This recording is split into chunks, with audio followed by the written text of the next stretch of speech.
tardes. Estamos en otra edición de Miserias de la Economía, un programa de economía crítica, pero también de crítica de la economía, en el marco de Barricada TV. Y hoy tenemos una invitación especial, como ustedes pueden ver en las imágenes que están pasando.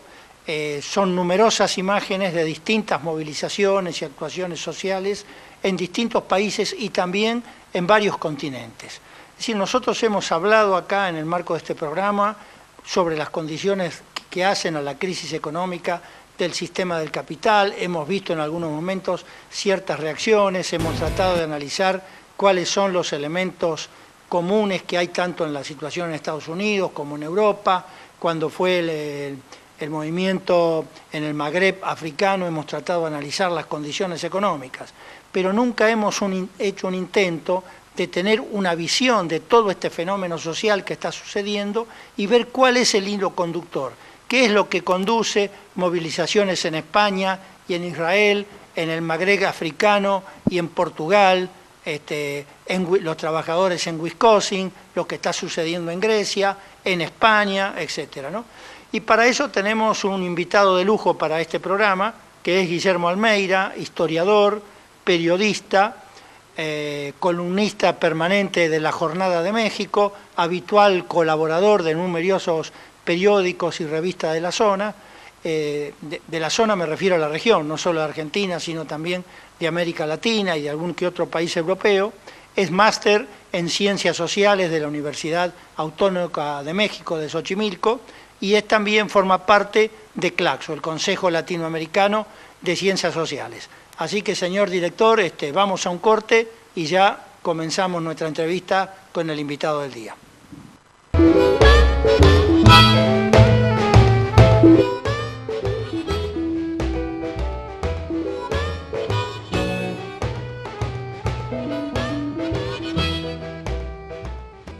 Buenas tardes, gracias por acompañarnos en el programa. Sé que hoy es un día demasiado frío y demasiado gris, pero bueno, de todas maneras estás acá en INPA, la fábrica de los trabajadores, recuperada por la gestión obrera de hace bastantes años.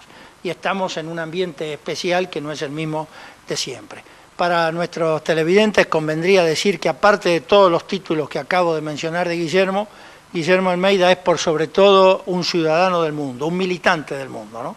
No solo ha iniciado su militancia por el socialismo y la revolución en la Argentina, también lo ha hecho en Brasil, muchos años en Italia, muchos años en México, pero también en países remotos como Yemen del Sur y ese tipo de cosas, ¿no?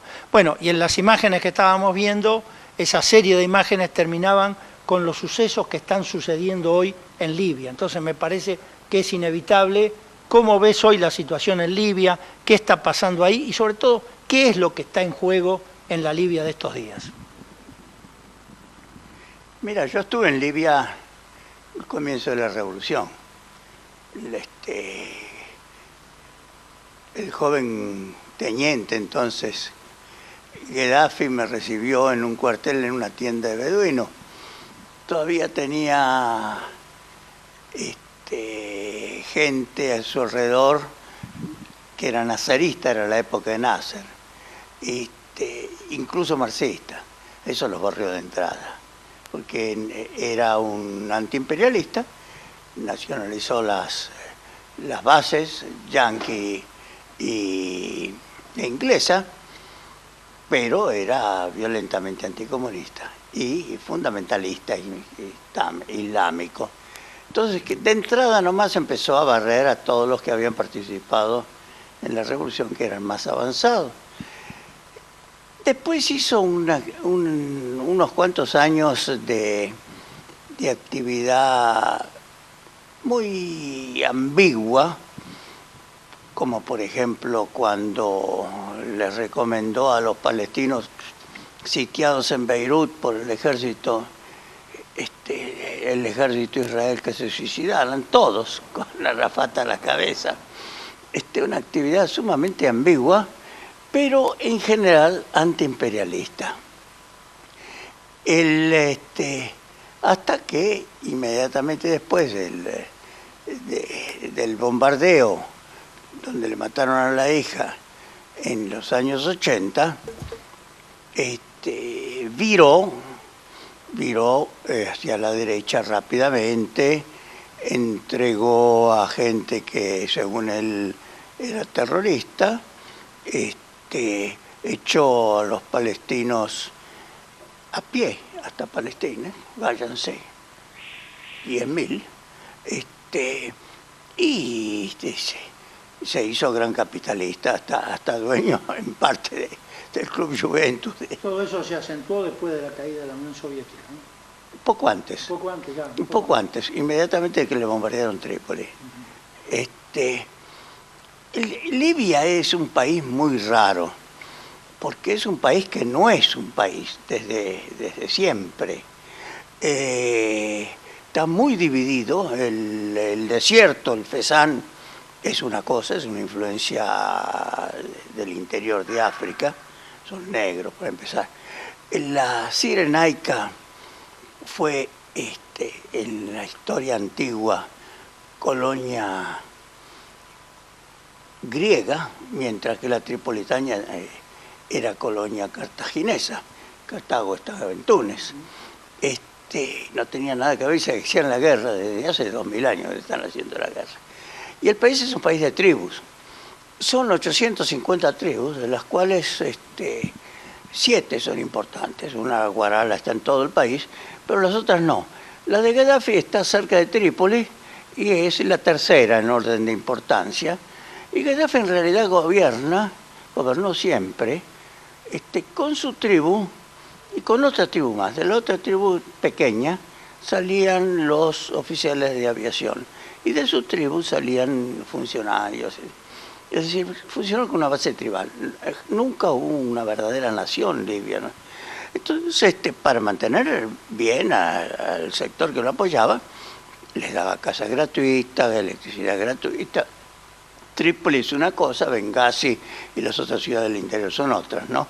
Entonces, no solamente se peleó con los rudimentos de burguesía que había ahí, que estaban ligadas con las grandes compañías petroleras, francesas, italianas, estadounidenses, y con los comerciantes, los pocos comerciantes importantes que había, que eran exportadores o importadores, sino que se peleó también con las tribus. Entonces ahora enfrenta un movimiento amplio de masas. Es ridículo decir que es una cosa organizada por la CIA, porque la CIA no puede comprar a medio país. Aunque haya dirigentes influenciados por Estados Unidos, por Francia y por los servicios, y también por los servicios estadounidenses en la dirección del Consejo Nacional de Transición. Estalló el país cuando estalló el resto del mundo árabe, es decir, Túnez, Egipto en particular, que son países fronterizos. Claro, ahora hay puntos de contacto en el origen del movimiento o obedecen a situaciones diferentes. Los puntos de contacto son los obreros. Los obreros en Libia son todos extranjeros. No tienen ningún derecho democrático, ni electoral, ni nada. Pero esos obreros son egipcios, tunecinos, coreanos, chinos y en algunos casos de los países de Europa Oriental, rumanos, polacos. Son obreros importados. ¿Para la industria del petróleo? Industria del petróleo, la construcción está en manos de los chinos, los tunecinos dan la mano de obra para las obras públicas, los obreros semicalificados son egipcios. Es decir, Libia tiene una escasa industrialización. El petróleo no da mucha mano de obra, no requiere mucha mano de obra. Tiene los puertos, evidentemente los puertos son una especialidad. Bueno, en los puertos había mucha gente extranjera, trabajaban. Todavía no se han acabado de ir. En cuanto se produjeron los acontecimientos en Túnez, hubo un flujo enorme de tunecinos desde Libia hacia Túnez. Y en cuanto se produjeron los de Egipto, también, de egipcios hacia Egipto. Y por supuesto estos obreros estaban siempre pendientes de su país, hablan la misma lengua, tienen una relación. Dado el atraso de Libia, Libia había importado para enseñar árabe maestros egipcios. Porque Egipto es el país que, no que habla el árabe más puro, el árabe más puro se habla en Yemen, en Arabia Saudita, pero el árabe más común y más entendible por todos los demás. Él había importado maestros, estos maestros eran una especie de intelectuales orgánicos, de intelectuales de clase media bajos, bien pagados, pero muy despreciados por la sociedad libia, y muchos de ellos eran fundamentalistas.